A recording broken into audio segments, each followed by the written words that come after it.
குழந்தைகளே, இப்போ கதையின் கடைசி பகுதி வருகிறது. தேவன் மோசேயை நெபோ மலையிலே அழைத்தார். அங்கிருந்து அவர் வாக்குத்தத்த தேசத்துல இருக்கும் எல்லா இடங்களையும் காட்டு வைத்தார். யூதா, எரிகோ, எப்ராயிம், மனசே, தான்னு பல இடங்களை. ஆனா தேவன் சொன்னார், இந்த தேசத்தை உன் சந்ததியாருக்கு கொடுப்பேன்.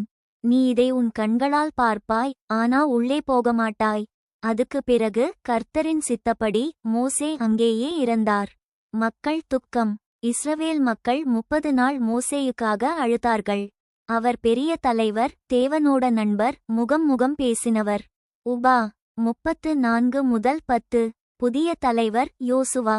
மோசே முன்னாடியே யோசுவாவுக்கு பக்கத்தில் கையிட்டிருந்தார். அதனாலே தேவனோட ஆவியோட யோசுவா நிறைந்திருந்தார். மக்கள் எல்லோரும் யோசுவாவை கேட்டு அவரை புதிய தலைவரா பின்பற்றினார்கள். உபா 34 முதல் 9.